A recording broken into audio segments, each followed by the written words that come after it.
Bonjour à tous, c'est Pierre pour Technoid et bienvenue pour ce test. Aujourd'hui on va parler du Xiaomi Mi 8, donc le nouveau haut de gamme et le dernier de la marque, qui m'a été d'ailleurs envoyé par Vaillava, qui est donc le nouveau partenaire qui va me permettre de tester ce haut de gamme. Pour le coup ça change un petit peu en termes d'import. C'est un importateur qui pour le coup est à la base espagnol, vaillava.es, et ils ouvrent le site en France, donc avec vaillava.fr.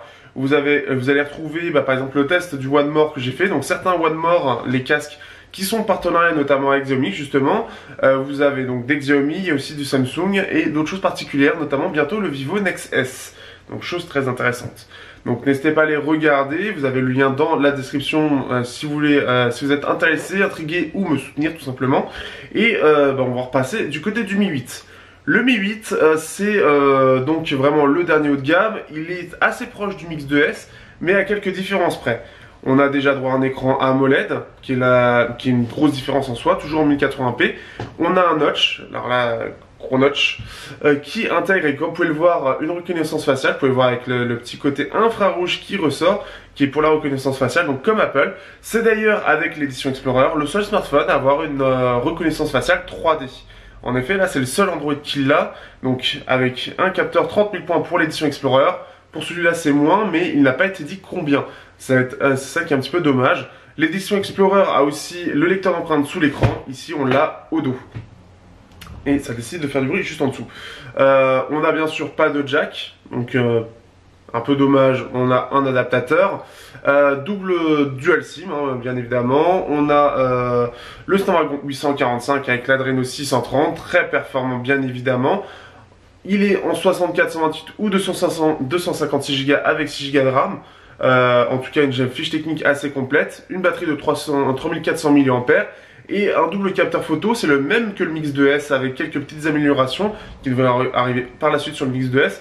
Mais on va reparler sur la partie photo. Pour l'instant, c'est pas encore au point. Il faudra attendre quelques temps, le temps que ça se développe. Donc c'est du 12 mégapixels en 1.7 et enfin 2 x 12 mégapixels en fait, avec un téléphoto qui lui ouvre, donc téléphoto x2, qui ouvre en 2.4. Donc voilà un petit peu l'ensemble des caractéristiques. Voilà, j'ai tout dit. C'est un smartphone qui est intéressant. J'ai fait une petite prise en main coup de gueule pour expliquer par rapport à la ROM. Pour ceux qui veulent comprendre, je reparlerai sur la surcouche très rapidement, mais je vous conseille de regarder sur la prise en main. Là en tout cas ça va être sur la ROM China, la ROM globale n'étant pas encore disponible, et MIUI 9.5 et pas MIUI 10 malheureusement. Donc ça va être la chose. Il faudra voir, peut-être que normalement Vito est censé l'avoir plus tard de la Postec, et on devrait à ce moment-là avoir MIUI 10. Donc pour ceux qui seront intéressés, attendez le test de Vito. On passe au test.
Au niveau du design, on se retrouve là avec un design assez entre guillemets banal, puisqu'il va reprendre typiquement tous les codes de l'iPhone ou presque, avec quelques codes Xiaomi histoire de modifier un petit peu, mais globalement on va se retrouver sur la même chose.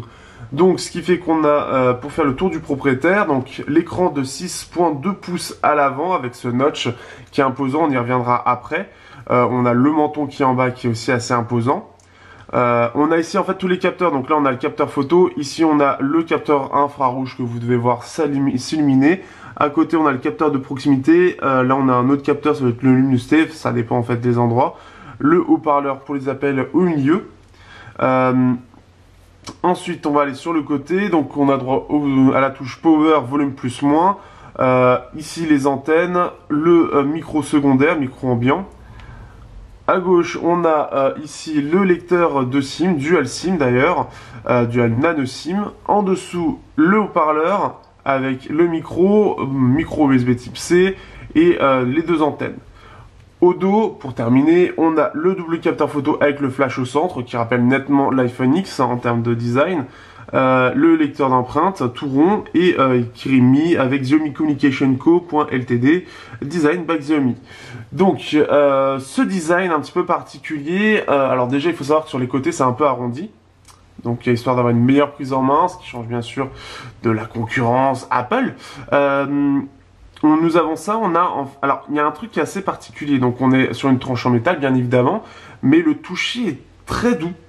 Je pourrais pas vraiment l'expliquer, mais c'est un toucher que j'ai pas l'habitude d'avoir, et ce qui fait qu'il est très doux et très agréable avec un verre pareil qui est très doux, qui accroche un petit peu, mais qui est très doux, qui fait vraiment un effet verre. Certains verres font un effet un peu plus plastique et c'est à se demander parfois si c'est du verre ou du plastique, mais là ça se ressent. Donc un design d'ailleurs qui est très bien fait, puisque on sent quasiment pas en fait la différence. Que en fait justement il y a un écart entre le verre et le métal. C'est vraiment très très bien ajusté, donc ce qui fait que en main ça se ressent pas du tout et c'est très agréable. Ça c'est une première chose. Deuxième chose, au niveau de l'écran, là par contre c'est un peu plus particulier. Alors juste pour terminer, il faut savoir que par rapport au Redmi Note 5, là comme c'est en verre, je trouve que c'est moins agressif l'emplacement de l'appareil photo. J'ai l'impression que c'est à peu près au même endroit, mais peut-être un peu plus haut aussi, qui fait qu'au niveau du design c'est moins entre guillemets agressif. Et ça fait moins faux que sur la Mi Note 5 où je trouvais que c'était vraiment faux. Néanmoins, ça reprend vraiment le code d'Apple, c'est le même emplacement, c'est le même design au niveau des appareils photo, le flash est exactement au même endroit. Enfin, il n'y a pas une once d'originalité et c'est un petit peu dommage. Il y aurait pu avoir autre chose de fait, histoire de se démarquer, mais je pense que Xiaomi capitalise beaucoup sur le design de l'iPhone X pour pouvoir vraiment avoir ce côté, pouvoir le vendre tout simplement parce que c'est un design qui marche. Là, on a bien évidemment donc pas de jack, ça on commence à le savoir. Après, bon, là c'est assez classique de ce point de vue-là. Moi, ce qui me dérange le plus sur ce design, là où le Redmi Note 5 c'était l'appareil photo au dos, là c'est pas trop le cas. Ici, ça va être en fait justement le notch. Le notch, j'en reparlerai à la surcouche parce que déjà en termes de design, je le trouve pas beau parce qu'il est énorme et même en fait quand on va utiliser l'écran pour ça. Il y a un mauvais ajustement qui se fait, alors je pense que c'est dû à MIUI 9.5, mais je ne suis pas sûr, et comme je ne peux pas le tester, je ne sais pas du tout. Mais néanmoins, ça prend énormément de place, elle est grosse, elle est imposante, et en fait, ce que me disait Vito aussi, c'est que là, en fait, la bordure est un peu plus grosse ici, ça reste discret, mais ça joue en fait plus ou moins inconsciemment sur ce côté un peu énorme de cette encoche. Il y a déjà ça. Autre chose, l'encoche en bas est assez grosse si on compare justement au OnePlus 6. Pour comparer, et on va mettre sur la même application histoire que vous ayez de quoi comparer. On peut voir, alors on peut la cacher en plus de ça, mais ça j'en reparlerai à la surcouche. Ça ne change pas grand chose. Je n'étais pas d'accord, je n'aime pas trop les notches, mais là sur le coup en fait là-dessus c'est pareil en fait au final. Mode lecture, affichage de l'encoche, voilà.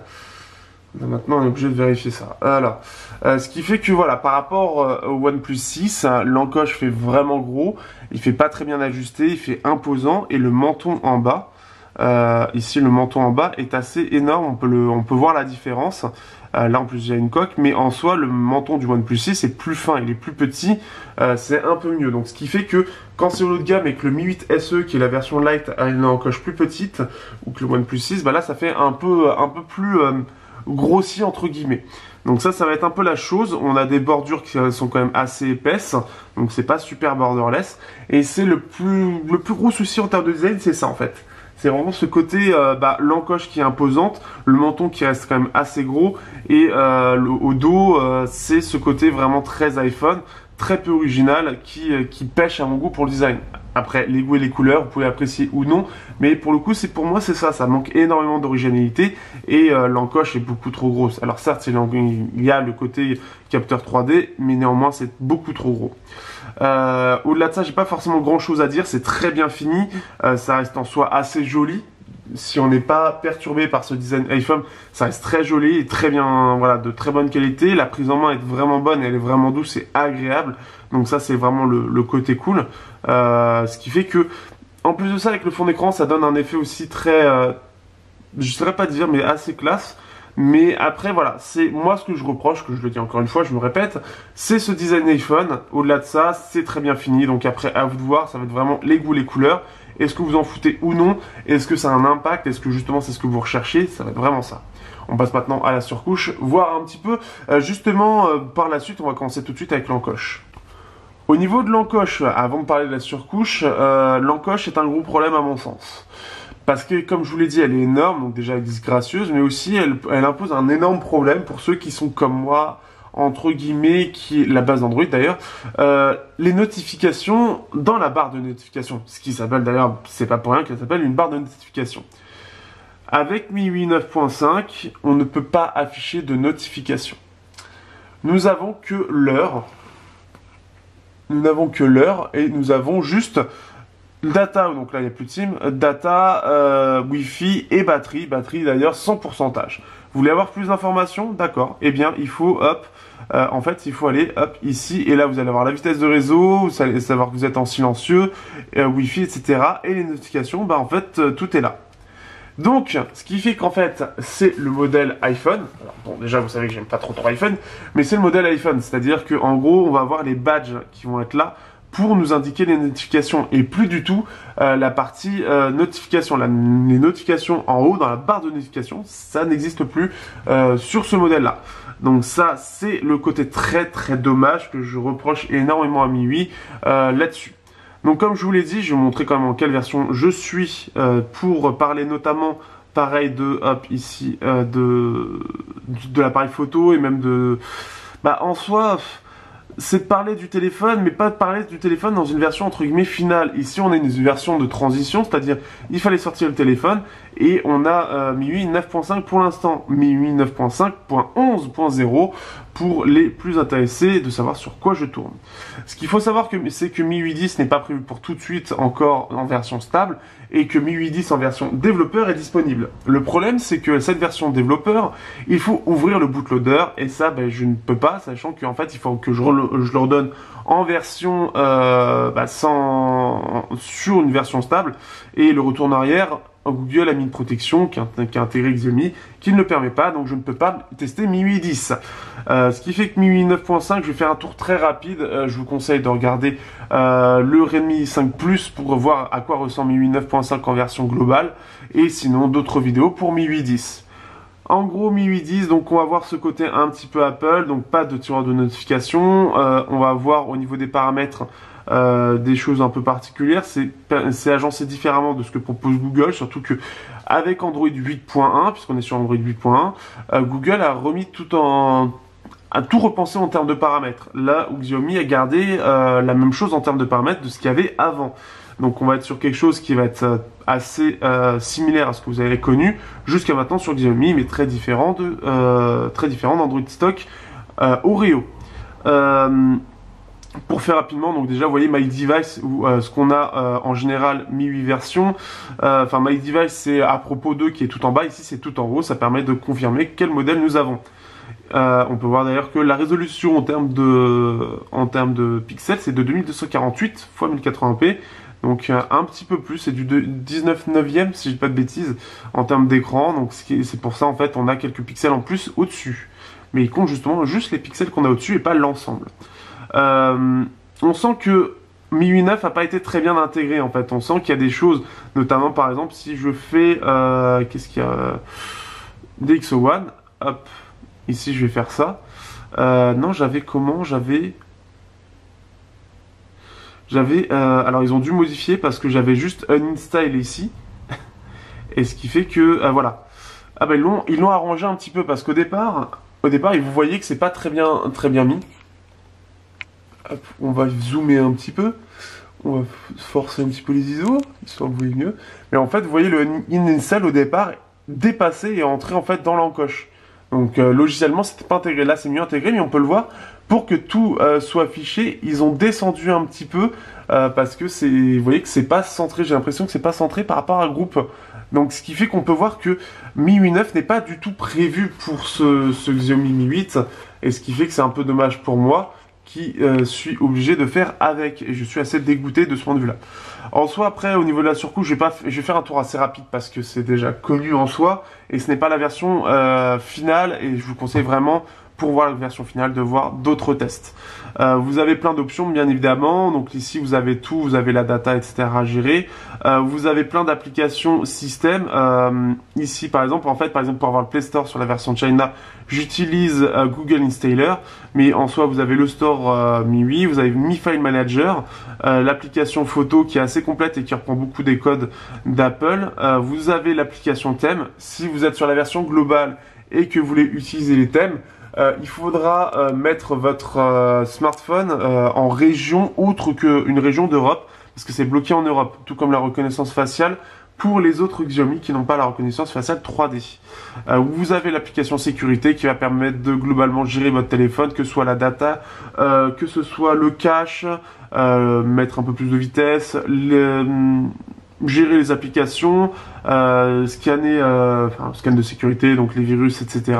Game Booster, Blocklist, nettoyage profond, Second Space qui est intéressant aussi, parce qu'il va permettre de créer deux espaces vraiment distincts, comme si vous aviez deux téléphones différents, comme si vous aviez un mode invité ou un mode pro et perso, ce qui est intéressant quand même pour ceux qui seraient intéressés par ça. Vous pouvez tester tout simplement votre réseau, savoir à quel point il est rapide ou non. Donc pas besoin de prendre une application spécifique, vous avez intégré. Donc ça se fait un petit peu sur sur les applications, les surcouches chinoises, ça a tendance à se développer. Vous avez ce genre de choses. La galerie, donc bien sûr la galerie qui est classique en soi. Vous pouvez afficher soit par photo, soit par album, selon vos idées. Vous pouvez synchroniser avec Mi Cloud, donc que ce soit le bureau, que ce soit les photos, les contacts, les notes, vous avez Mi Cloud, donc comme Apple ou comme d'autres. Vous pouvez synchroniser tout ça d'un coup, et comme ça, en fait, justement, c'est ce que j'ai fait pour ce téléphone. J'ai resynchronisé avec le Redmi Note 2, ça m'a simplifié la vie. Donc voilà, dans les petites choses. Après, qu'est-ce que vous avez d'autre? Après, normalement, vous avez plein d'applications un peu pub que personnellement j'ai supprimées parce qu'elles étaient inintéressantes. C'était des services chinois. Vous avez un truc games, bien évidemment, pour le côté chinois, si vous cherchez des jeux, etc. Browser qui se base sur Opera. Donc ça, c'est intéressant. Vous avez plein d'options. Donc Add Bookmark, Manage Download. Donc, bien sûr, c'est tout en anglais pour l'instant. Gestion de la vidéo. Un mode nuit. On peut aussi réduire l'utilisation de la data. Ça ne va pas chercher les images, ce genre de choses. En tout, vous avez full screen, screenshot, website access, ce genre de choses. Plein de petites options. Refresh, exit. Après, vous avez des paramètres. Donc, ou en fait, sur quel moteur de charge vous voulez. Alors là, forcément, je ne suis pas sur le bon navigateur parce que c'est chinois. Donc, moteur de recherche chinois. Reading mode, donc là ça va permettre d'avoir ce côté où spécifiquement pour ça vous allez pouvoir mettre ce mode jaune, voilà, ce genre de choses. Vous avez plein de petites options, et c'est un peu le principal argument de Xiaomi. Même par exemple dans l'affichage, même par exemple dans l'additional setting, si je vais dans Headphone Audio Effect, vous allez avoir plein de choix, plus l'égaliseur qui est pas mal. On en reparlera dans la partie son, puisqu'elle est plutôt intéressante. D'ailleurs, j'y pense, vous avez aussi la possibilité, pour ceux qui aiment Apple pour ça, que je retrouve full screen, vous pouvez choisir d'avoir les gestures. Donc vraiment d'avoir ce côté où je vais pouvoir faire afficher le multitâche, où je vais pouvoir, hop, moi j'aime pas trop, mais je trouve ça sympa. On a le bouton retour qui se fait, alors hop, on va lancer. Voilà, donc si vous voulez, hop, ici, on va aller là. Voilà, si vous voulez faire retour, en fait, ça va être par là. Si vous voulez, hop, juste revenir, vous faites comme ça, et sinon, vous restez comme ça. Ça reste mieux intégré que ce que propose OnePlus, mais après, il peut y avoir des conflits avec le bouton retour, justement, comme ceci, où ça peut aller sur un autre onglet. Personnellement, je trouve pas ça super intégré. J'attends Android P qui est bien mieux là-dessus. C'est pas parfait. Pour moi, je trouve qu'on perd du temps. Je trouve que c'est pas forcément mieux. Je préfère appuyer sur le bouton, mais ça, c'est personnel. À vous de voir selon ce que vous préférez. Vous pouvez aussi choisir de cacher le notch et j'aurais préféré que la partie notification descente et qu'on puisse avoir une notification, mais ce n'est pas possible, on permet juste de la cacher. Après ça se voit, c'est-à-dire que comme vous avez en fait, on peut voir que l'écran est un petit peu différent, un peu moins noir que le châssis, ce qui fait qu'en fait même si on peut la cacher, on voit que c'est pas le cas, ça fait pas super bien, mais ça permet en tout cas de moins le voir qu'au départ. Voilà, une surcouche qui est complète, qui est fluide, qui est rapide, mais qui n'est pas sur sa version finale, qui ne permet pas de faire un vrai test de ce point de vue-là. Ça reste, en tout cas en attendant, plutôt pas mal, il y a quelques petits bugs, notamment sur la partie photo, mais ça j'en reparlerai. Ça reste bien dans l'ensemble. Au niveau de la reconnaissance faciale, petit point rapide, il est très rapide. Alors ce qui est bien, c'est que ce soit de jour, hop, vous voyez, dès que je déverrouille, il me reconnaît tout de suite. Et que ce soit de nuit, il me reconnaît bien. De nuit, c'est aussi rapide que là, donc c'est très fort. Donc là-dessus, Xiaomi, la reconnaissance 3D est vraiment bien. Pour ceux qui sont accros et qui adorent cette reconnaissance faciale, ça va être très bien. Pour ceux qui préfèrent la reconnaissance d'empreinte, eh bien, il est tout aussi rapide. Donc c'est aussi très bien, vous avez le choix des deux, contrairement à l'iPhone X. Donc ça c'est plutôt cool. L'édition Explorer, il faudrait voir ce que ça donne avec le côté où on peut faire ici en fait, là avec le lecteur d'empreinte sous l'écran. Et ça il faudra voir pareil d'autres vidéos pour ça. Néanmoins c'est intéressant pour ça et au moins même avec la version normale, on a cette reconnaissance faciale qui est intéressante. Au niveau de l'écran, on est sur un écran qui est en 6.21 pouces, comme le dit la fiche technique dans l'appareil dans l'appareil.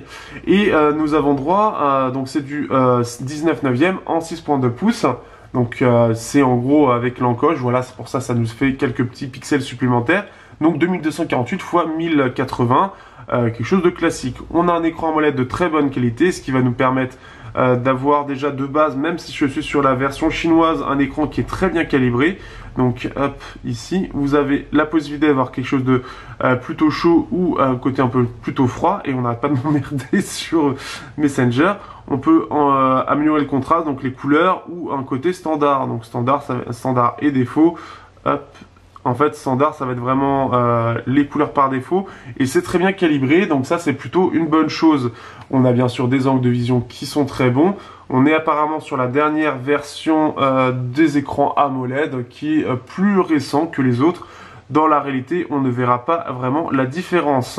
En termes de luminosité, on peut voir que c'est très lumineux, et au minimum, ça va être très peu lumineux. Donc selon vos besoins, ça répondra à tous. On est sur un très bon écran AMOLED qui... j'ai pas grand chose à dire dessus, il est très beau, il est très agréable à regarder. Donc un écran de très très bonne qualité tout simplement, qui est très réussi et en plus de ça on peut faire quand même quelques réglages. Mais ce qui est bien, c'est qu'il est pas trop, en tout cas même sur la version chinoise, il est pas saturé, ou très peu en tout cas, et il est très agréable et assez reposant, donc bonne chose de ce point de vue là. Du côté du son, alors on est sur un haut-parleur qui est plutôt puissant. Par contre, ce qui est un peu dommage, c'est qu'on est sur une mono.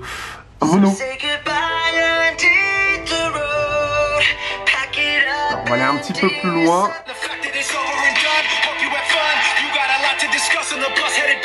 Alors, ce qu'on peut remarquer tout de suite, c'est que c'est plus orienté voix, mais en soi, le haut-parleur est plutôt puissant. Ce qui est dommage, c'est que le Mi 6 et le Mix 2S sont dual haut-parleur, et celui-là ne sert que pour appeler, donc une régression, alors qu'on a un notch. Donc, ce qui fait qu'on aurait pu caler un meilleur haut-parleur, ce que je trouve un petit peu étrange pour le coup, et un peu une régression du coup.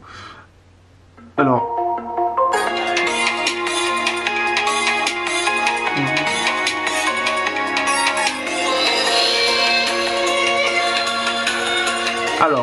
donc on le remarque, hein, c'est vraiment axé médium, mais le haut-parleur est plutôt pas mal. On est mieux qu'un OnePlus 6, donc ce qui fait que c'est pas mal du tout. Au niveau ici de la prise jack, on est juste sur un adaptateur, donc comme ce que propose le Black Shark, c'est exactement le même adaptateur d'ailleurs. Je bouffe un peu le mot, mais vous avez compris. Et ce qu'il y a d'intéressant, c'est que dans la partie... Alors, il faut aller dans la partie headphone, donc additionnel, et headphone a un audio effect.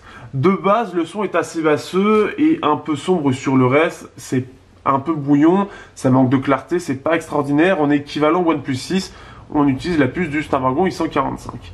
Mais il y a un réglage, pour ceux qui aiment un peu le bon son quand même, qui sont un petit peu exigeants, il y a un réglage qui est très bon parmi tout cela. Parmi tous ces pré-réglages, c'est, et qu'on peut voir, c'est celui qui est sectionné, Mi Headphone. Donc c'est le casque de très grande qualité de chez Xiaomi que j'aurais aimé tester, mais ça n'a pas encore été possible. Et le Mi Headphone, eh bien, il va permettre de gagner en clarté dans les médiums et dans les aigus et d'avoir un côté beaucoup plus équilibré. Écoutant avec les Macao GT600S ou d'autres, ou même avec les KZS6, c'est bien meilleur avec ce réglage-là que les autres. Donc je vous le conseille si vous êtes un peu exigeant. Si vous êtes un peu basseux, il y a d'autres choix. Mi-confort, mi-noise cancelling qui sont plutôt pas mal, un peu généreux, mais un peu un poil mou. Là, ce que j'aime bien, c'est que c'est vraiment mieux que le reste. Donc en termes de son, on n'est bien sûr pas au niveau de ce que propose un Meizu Pro 6 Plus, mais néanmoins, ce sera beaucoup mieux que de base. Donc c'est un réglage qui est vraiment à prendre en compte. Et globalement, en termes de son, il se débrouille plutôt bien. Dommage qu'il manque quand même le dual haut-parleur. Parlons maintenant des photos, on va présenter rapidement l'application photo de Xiaomi. Alors on a un mode AI. Alors il faut savoir que le processeur n'intègre pas de processeur neural comme propose par exemple le Kirin 970 qui a un vrai processeur neural. Ici ça va être le CPU qui va gérer ça pour regarder les scènes, ce qu'il reconnaît. Donc si c'est, là par exemple il voit du texte, il va voir si c'est un chien, si c'est la verdure, etc. Vous avez le mode HDR qui est par défaut en automatique, le choix du flash, des effets, donc un peu à la Instagram bien évidemment. Ici vous avez donc les choix, un timer, donc si vous voulez justement un retardateur, tilt shift, donc là ça va être, j'aime bien quand ça se casse la gueule, circle, donc là c'est un peu se donner en fait des petits effets. Là ça va être la façon, en fait voilà, si straighten, donc là ce qui fait que n'importe quelle, dans n'importe quelle chose en fait ce sera toujours droit. Donc par contre ça va cropper la photo, donc quand je dis cropper ça va en fait vous voyez en fait ça va prendre que ça de la photo, donc ce sera pas dans la résolution maximum. Groupe selfie, donc là ça va être caméra va prendre de multiples photos pour ensuite créer une seule photo. Le mode beauté bien sûr, AI détection, donc là ça va être un mode détection spécifique qui va permettre de reconnaître les choses. Là comme c'est sur la version chinoise ce sera pas pareil, mais en gros dans l'idée c'est ce que propose c'est la même chose que proposent d'autres appareils. Là, on peut voir que là, il est un peu largué. Mais bon, ça, c'est le côté chinois là-dessus. Ensuite, on a bien sûr dans les paramètres, donc savoir où est-ce que c'est localisé. Le mode poche. Garder le dernier mode qu'on a mis. Là, j'ai mis que... Alors, Dual Camera Watermark. Donc, on le met en Dual Camera, il va poser le logo Xiaomi. On peut scanner les QR codes, on peut faire focus and shot, donc on dit là où on veut que ça focus, dès que c'est focus, il fait la photo. Le mirror front caméra, donc avoir le côté miroir, si vous voulez que ce soit en 4 tiers ou en 16/9, la qualité de photo qui est par défaut de toute façon en haut, anti-banding, là ça peut être 60-50 ou automatique, le contraste, la netteté, ce genre de choses. Alors, après vous avez bien évidemment, en fait tous les modes sont ici en fait tout en bas. Alors déjà vous avez le x2 qui est intéressant parce qu'en fait, en général en fait il va zoomer et au dernier moment on va voir que ça se décale légèrement. Donc c'est assez fluide et c'est assez sympathique, c'est bien fait. Le mode vidéo qui va permettre de shooter en 4K, bien évidemment. Donc par contre 4K 30 fps. Des vidéos courtes style GIF ou style Instagram. Square, donc là en 1.1, donc là ça un peu Instagram, panorama, et le mode manuel qui est complet mais assez simple. Par contre, ce qui permet de voir, en fait, si vous voulez tester de l'une à l'autre photo, voir la qualité, c'est assez sympathique pour ça. Alors, et puis en plus de ça, on peut choisir, on peut aller jusqu'à 16 secondes de pause et au minimum 1 millième de seconde. Les ISO c'est jusqu'à 3200 et sinon en automatique minimum 100, et on peut faire aussi la mise au point. Alors, ce qu'il y a de bien, dès qu'on est en mise au point comme ceci, on peut choisir le pick off, un peu comme ce qu'il y a sur l'appareil photo ou Z17 Lite. Le rouge en fait va dire où est-ce que vous êtes, où est la netteté. Il va le détecter en fait, il va vous montrer de façon claire ce qui est net. Donc on peut voir que là c'est le haut-parleur qui est net. Donc ça c'est intéressant. Ensuite, pour la photo elle-même, donc j'ai diffusé plein de photos et je vais vous parler un peu de l'appareil photo. Les débuts avec ce smartphone étaient très compliqués, notamment parce que j'étais avec un smartphone qui, clairement, en termes de photos, était un peu à la ramasse. Il n'était pas très détaillé, il faisait moins bien que le View 10, enfin c'était une catastrophe sur divers points. Au final, après une mise à jour et avoir remis les paramètres par défaut, supprimer toutes les données sur l'appareil photo, l'application photo, j'ai eu des photos de bien meilleure qualité. Là, je comprends beaucoup mieux les points de DxO, mais c'est pas encore parfait. Par exemple, le capteur principal est très bien, par contre, ça reste encore assez bleuté. Il y a beaucoup de grains, ce qui permet d'avoir plein de détails, mais ça manque de lissage un peu pour un côté un peu plus uniforme, un peu comme ce que propose Samsung, qui sait très très bien le faire. Ici, ça reste assez, il y a beaucoup de grains et il y a un impact derrière, mais je vais parler après d'avoir parlé du mode nuit. En nuit, globalement déjà il s'en sort très bien. La différence entre le mode intelligence artificielle et le normal est intéressante. On a un peu le même côté que Honor, Huawei, c'est-à-dire d'améliorer les photos entre guillemets en ayant plus de contraste ou de couleurs. Et vous avez aussi et surtout en fait l'une des plus grosses choses de nuit il se débrouille très très bien. Sur certains points il est meilleur qu'un S9 et d'autres non. C'est-à-dire qu'un S9 ce sera plus uniforme, il capte beaucoup de détails, mais par exemple pour les écritures avec le lissage ça va rendre un petit peu aplati et un peu flou, et donc ce qui fait qu'on n'aura pas quelque chose de net pour la plupart du temps au niveau des écritures. Mais globalement il gère mieux les couleurs, il gère mieux les détails, c'est mieux détouré, il y a un meilleur lissage, enfin globalement tout est mieux sur le S9. Néanmoins le Mi 9, le Mi 8 n'est pas très loin du tout. Le plus gros souci c'est pareil, en fait c'est surtout un problème de lissage qui fait qu'il va y avoir beaucoup de grains. Donc ce qui fait que comme il y a peu de lissage et il y a beaucoup de grains, on arrive à distinguer des écritures que le S9 lui efface en fait quasiment. Et c'est intéressant là-dessus, mais en fait on le distingue à travers le grain qui est très présent de nuit, ce qui est logique aussi. Mais ce qui est dommage c'est qu'il n'y a pas du tout de lissage. Et le seul lissage qu'il y a, lissage, c'est le plus gros problème qu'il y a en termes de post-traitement, donc vraiment ce que va faire l'appareil, ce qu'a demandé Xiaomi à l'appareil pour améliorer la photo. Il y a un gros souci. Avec le grain, en fait, ça crée des problèmes très particuliers, notamment au niveau des contours. Déjà, tout ce qui va être contour d'objets, contour fins, etc., il va en améliorer la netteté en éclaircissant autour en fait. Donc on peut le voir sur certaines images, mais pas que. On a vraiment l'impression qu'il y a une espèce de coup de pinceau qui est remis autour de l'objet quand il détecte l'objet principal. Il met un coup de pinceau autour et tout en ne lissant pas, comme ça lisse très peu, le coup de pinceau aura tendance à repasser dessus et à modifier un peu le grain. Ça fait quelque chose de pas naturel et c'était le problème que je retrouvais sur la prise en main et j'ai mieux compris pourquoi. Et ça donne un effet compressé parce qu'on n'a pas quelque chose d'uniforme et comme il repasse sur 2-3 mm autour de l'objet, en fait on a un contour qui essaie d'être un peu plus net, mais sur des photos il y a beaucoup de grains et l'objet est assez complexe, où derrière il y a beaucoup de choses, et bien il va y avoir cet effet où en fait on va avoir cet effet compressé, c'est-à-dire qu'autour de cet objet là, il va y avoir du grain, il va y avoir des petites choses qui fait que ça donne cet effet compressé très bizarre et qui donne cet effet de mais c'est bizarre, la photo on dirait qu'elle est vachement compressée alors qu'en fait c'est juste une retouche qui a été faite pour mettre en avant l'objet par rapport à l'arrière-plan, donc par défaut de lui donner de la profondeur, sauf que ça donne aussi un effet compressé. Normalement vous devez voir, je dois mettre plein de photos pour montrer ça, ce qui fait que c'est très très bizarre de ce point de vue là.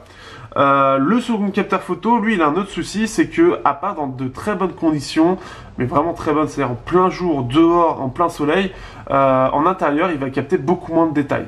Sinon, il va capter plus de détails, mais en intérieur déjà, qui est pourtant bien illuminé dans mon travail, eh bien, c'est beaucoup moins bien que si on zoomait avec le capteur principal. C'est censé être un x2 récupérant des détails, mais c'est pas le cas. Ce qui fait que c'est là où je soupçonne, par exemple, qu'on n'est pas sur une ROM finale. C'est ce système où justement le second capteur photo récupère très peu de détails. Mais le pire dans tout ça, c'est l'autre mode, le mode portrait, alors c'est la première fois que je le vois, on est limité entre 2,5 et 3 mètres en termes de... tout simplement en termes de portrait quoi. Donc il faut être à peu près à ça pour pouvoir faire une vraie photo portrait. Et pareil, il faut être en plein jour pour faire un bon truc.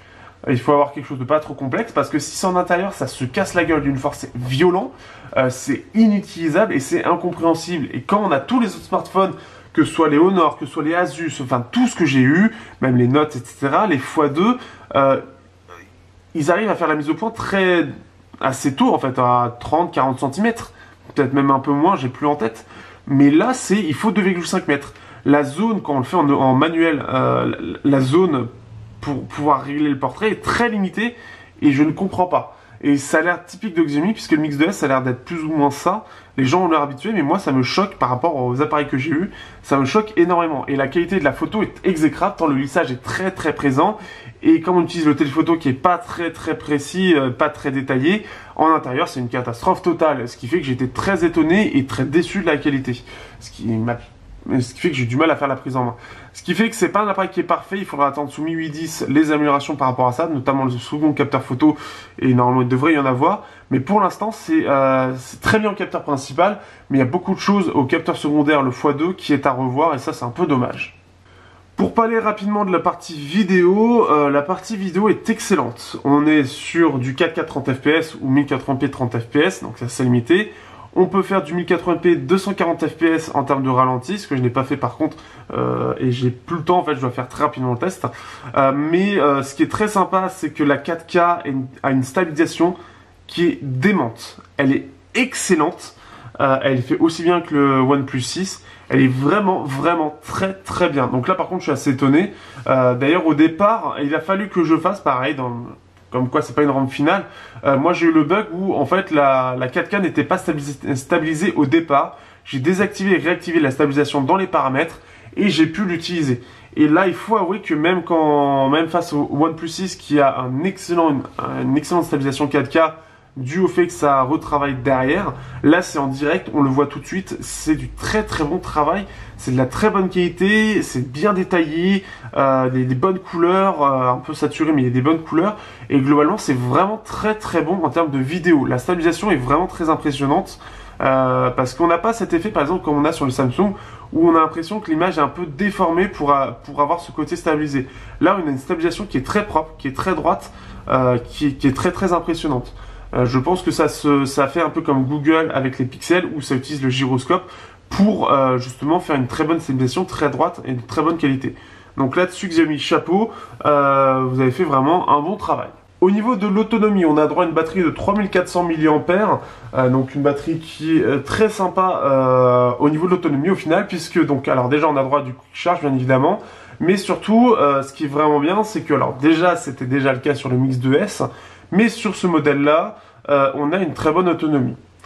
Je fais 6h30 à 7h écran allumé avec tout en 4G, avec du jeu, de la musique, forum, YouTube, divers et variés. Je ne me sens pas limité, donc ce qui fait que je fais mieux qu'un View 10, je fais mieux qu'un Note 8, je fais mieux qu'un Mate 10 Pro ou à peu près équivalent, et ce avec 3400 mAh. Donc c'est vraiment cool de ce point de vue-là, et c'est très très réussi. Donc très agréable de pouvoir compter sur un appareil de ce type pour faire une journée complète, ce qui en soit pas l'appareil à la base dédié à l'autonomie, puisque c'est plus le Mix 2S qui est prévu à ça, ou le Mi Max 3 pour ceux qui seraient intéressés, mais un peu grand. Mais néanmoins, c'est vraiment bien, et par rapport par exemple au OnePlus 6, on peut voir qu'on fait bien plus, et c'est quand même très agréable. Donc là-dessus, vraiment bien de ce point de vue-là, donc très agréable. Donc là-dessus, c'est quand même un peu sécurisant quand on a une bonne autonomie au-dessus de la moyenne. D'ailleurs, juste pour confirmer, aussi en Wi-Fi, on va plus atteindre les 8-9 heures, et actuellement je suis à 85% et j'ai 1h24 écran allumé pour vous dire à quel point il est autonome et bien optimisé en termes d'autonomie. Au niveau des benchmarks, donc on va commencer avec Geekbench bien évidemment, on est sur le Mi 8 Android 8.1, on a un Snapdragon 845, donc 4 cœurs avec Cryo, alors je sais plus c'est lesquels, c'est le 280 à 2,8 GHz et 4 cœurs à 1,8 GHz. Donc c'est bien sûr le dernier de la gamme, gravé en 10 nanomètres en plus de ça. Donc une petite amélioration intéressante face au Snapdragon 835 qui fait quand même un excellent score de 2385 et 8864 en multicœur. Alors en 2385 c'est quand même en deçà de ce que propose le Note 8, enfin non le S9 qui est bien meilleur de ce point de vue là en simple cœur, parce que c'est des cœurs qui ont été modifiés pour les gros cœurs, qui font un bien meilleur score, et globalement il va être un petit peu mieux par contre sur multicœur le S9 aussi par rapport au Mi 8, enfin au Snapdragon 845. On peut voir par rapport donc à l'ancienne version, parce qu'ils n'ont pas les nouveaux, ce serait pas marrant sinon. Donc le 1864, là le Note 8 était à 6400, le Pixel 2 avec le 835 à 6211, donc ça fait quand même 2600 points de plus, ce qui est intéressant. On est encore en dessous de l'iPhone X qui fait plus de 10 000 points, donc ça c'est pas très grave en soi, mais c'est différent, c'est une autre philosophie. Mais un petit peu en dessous de ce que propose le S9, ça va être surtout ça. Après, bon, clairement, avec cette puissance-là, vous n'allez pas être limité du tout, mais ça se défend très très bien, en tout cas, de ce point de vue-là, et en plus de ça, ça chauffe assez peu, c'est assez intéressant de ce point de vue-là, mais on va vous montrer avec un nouveau benchmark pourquoi. Alors, je vais utiliser une nouvelle application qui est intéressante, qui est CPU Throttle Test, qui est intéressant parce que ça permet de voir, selon les appareils, comment réagissent le CPU à pleine puissance, à pleine charge. Donc, on peut voir ici le Xiaomi Mi 8, qui au bout de... Donc là c'est sur 15 minutes, donc un peu plus de 7 minutes ou plus de 8 minutes, il va commencer à se limiter et à être à 80% de charge maximum, donc il va descendre un peu en termes de performance pour en fait limiter la chauffe et la consommation.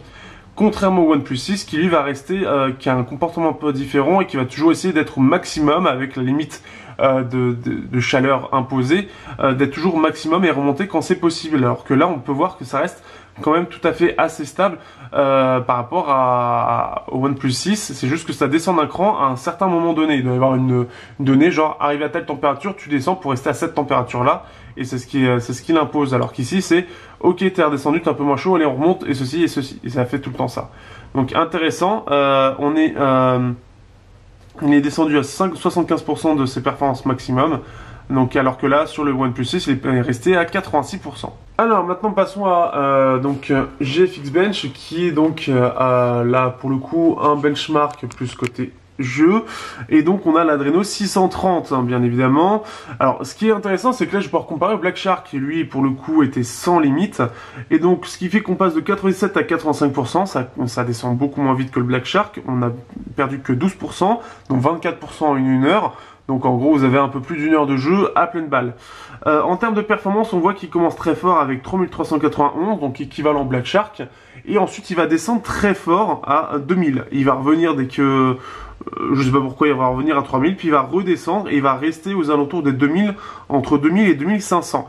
Il est très limité en termes de performance, là où le Black Shark restait à peu près à 3000, et là où le OnePlus 6 reste aux alentours des 2800, ici il le limite à 2000. Ça permet surtout d'avoir une meilleure consommation, puisqu'il va consommer assez peu, puisque là on voit avec 12%, et ce qui va permettre d'avoir une autonomie assez correcte de 228 minutes, soit un peu moins de 4 heures. Donc à 12 minutes près on est à 4 heures, donc c'est assez intéressant de ce point de vue là. C'est vraiment l'autonomie qui a été privilégiée par rapport aux performances qui reste tout de même excellente. On peut voir Sony, donc par rapport au Sony, donc 3400, donc ça c'est comme le Black Shark. Ici on est quasiment 2 fois moins bon. Si on compare, on va être on est là même un peu au-dessus du XZ1 avec le Snapdragon 835. OnePlus 3, là c'est le Snapdragon 820.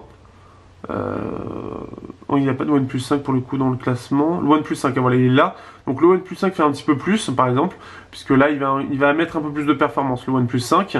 Mais en soi, vous voyez, théoriquement, on peut arriver à faire 3400 en 1080p, mais c'est vraiment limité pour la consommation. Et on peut voir qu'on va descendre et on voit plus grand-chose en Snapdragon 835. La Mi 5, après on est sur le Snapdragon 820, on peut voir que là c'est beaucoup moins bon, donc il fait partie du top bien évidemment des appareils en Snapdragon 835. Pour la partie autonomie, donc là en jeu, donc là on va descendre et on va se retrouver donc Meizu MX6 avec le Helio X20, Essential P1 avec le Snapdragon 835, donc là on est sur quelque chose d'équivalent, équivalent au Mi 5X avec le Snapdragon 820. Qu'est-ce qu'on a d'autre de connu? Le Redmi Pro qui est à peu près équivalent mais beaucoup moins performant. S7 Edge, Galaxy Note 7 avec le Snapdragon 835. Non, c'était Snapdragon 820 pardon. On va descendre encore. Avec 835, le Galaxy S8 Plus il fait un petit peu moins bien. Mais par contre il est beaucoup plus limité en termes de performance. On peut voir que là il fait 646.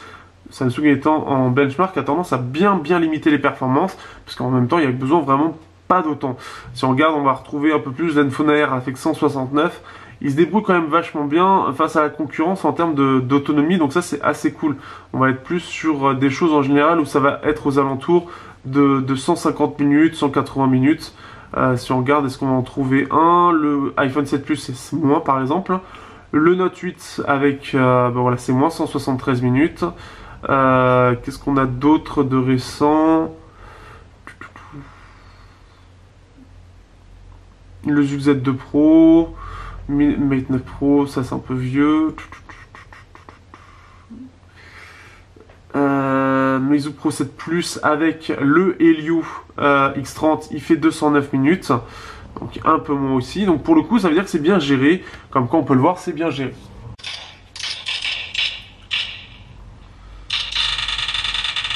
Alors on se retrouve sur PUBG. Le temps que je lance la vidéo, je me suis fait un peu défoncer ma race.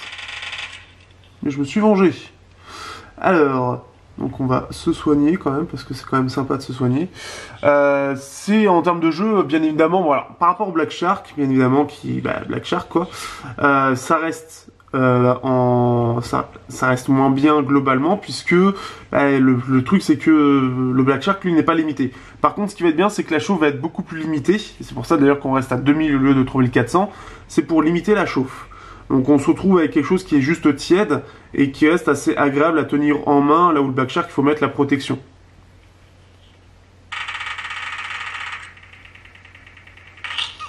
Ah merde. Bon bah ça a été un rapide. Ben non. Donc voilà un petit peu pour cette partie gaming, pas de soucis particuliers par rapport à ça. Il n'y a pas de... on va pouvoir jouer tout à fond. Donc ça c'est plutôt bien, hein, bien évidemment, le Snapdragon 845 étant assez puissant pour ça. Donc vous n'aurez pas de limite, et ce qui est bien c'est que Xiaomi a un peu limité la chauffe pour que ça reste tiède, un poil chaud, mais que ça reste limité quand même en termes d'expérience pour pas justement la détériorer. Alors que penser de ce Xiaomi Mi 8? Eh bien c'est un smartphone qui reste quand même assez bon, mais qui pour l'instant n'est pas sur une ROM finale, ce qui ne me permet pas de dire vraiment ce que j'en pense pour la partie portrait, par exemple pour l'appareil photo ou le second capteur, et pour Mi 810, ce qui est un petit peu dommage. Néanmoins, le smartphone reste en soi pris point par point très bon, que ce soit en haut-parleur ou même si les mono il est très bon. La jack, bon, l'adaptateur il se démerde vraiment bien aussi. L'appareil photo, le capteur principal est très bon, il a de très bonnes performances, il est fluide, il est agréable, il est bien optimisé, le toucher, la prise en main est excellente. Donc globalement c'est un bon smartphone, c'est vraiment bien de ce point de vue là. Par contre ce qui, à mon sens, alors c'est plus ou moins personnel selon les choses, ce qui va être un petit peu dérangeant à mon sens, et ça va être personnel, c'est déjà le design en soi, le design très iPhone. Mais vous avez aussi le capteur ici à l'avant, enfin le notch en soi, bon là je n'ai pas enlevé, mais le notch prend beaucoup de place, donc c'est pas très beau aussi, c'est pas très classe, et ça c'est un petit peu dommage. Vous avez aussi, d'ailleurs c'est où? Moi je sais plus, mais vous n'avez pas de notification, ce qui est dommage aussi, c'est un peu dommage, enfin... C'est les bulles de notification à l'iPhone, donc c'est vraiment un fonctionnement à l'iPhone. Donc pour ceux qui viennent d'un iPhone vers un Android, vous n'allez pas être dépaysés. Par contre, ceux qui sont, qui préfèrent le système où les notifications sont en haut sur la barre de notification, vous allez être déçus. Donc ça c'est un peu... c'est un choix de la part de Xiaomi, ce qui est dommage, c'est que c'est nous qui en pâtissons. Donc si vous aimez bien Xiaomi, mais que vous ne voulez pas de zone d'encoche, il faudra plus aller vers un Mix 2S. Après, il a un bon écran AMOLED, il a la reconnaissance faciale qui marche aussi de nuit, qui n'est pas aussi sécurisée que la version Edition Explorer ou que l'iPhone X, mais qui néanmoins est présente et plus sécurisée que ce que propose n'importe quel autre acteur à l'heure actuelle sur Android qui utilise que le capteur photo avant. Donc, personnellement, c'est pas un smartphone qui m'intéresse grandement au vu des petites choses par-ci par-là qui m'embête un peu, mais néanmoins si vous cherchez quelque chose qui ressemble à l'iPhone X ou qui est l'expérience MIUI tout simplement, que vous voulez l'encoche avec la reconnaissance faciale 3D avec un écran AMOLED, une très bonne autonomie, une très bonne expérience en soi très différente d'Android, vous allez être conquis. Par contre ceux qui veulent quelque chose qui ressemble un peu plus à Android avec une encoche qui soit quand même un peu plus discrète, que la reconnaissance faciale ne vous intéresse pas, vous avez beaucoup d'autres choix en soi. Pour moi, à la fois il est très bon, mais il est très discutable en fait. C'est ça qui qui est particulier, c'est qu'il est très bon. Il est indéniablement très bon sur plein de points. Mais globalement, l'expérience utilisateur, quand vous êtes accro à Android stock, par exemple OnePlus, c'est particulier. Il faut vraiment réfléchir au choix quand vous prenez un Mi 8, de pourquoi vous le prenez. Le Mix 2S, lui, par exemple, l'inconvénient qu'il a, c'est que le capteur photo, il est en bas et ça cause des problèmes, surtout sur les applications tierces. Ici, c'est que vous n'avez pas de notification, l'encoche est énorme, le design est très inspiré de l'iPhone X. Ça a des petites choses comme ça. En soi, c'est des petits détails, mais qui ont son importance au quotidien, en fait. C'est surtout ça. C'est une expérience qui se rapproche plus d'un iPhone que d'un Android à mon sens, à part le Play Store. Mais globalement, c'est beaucoup plus proche d'un iPhone que d'un Android aujourd'hui. À cause de l'encoche, de la gestion des notifications, ces deux choses-là, le design aussi, et MIUI qui est très loin d'Android et qui se rapproche de plus en plus d'iOS et s'éloigne de plus en plus d'Android. Parce qu'Android évolue, mais Xiaomi ne les intègre pas, ces évolutions. Notamment, par exemple, la partie paramètres, qui a été totalement refaite, mais Xiaomi, eux, ils restent sur MIUI.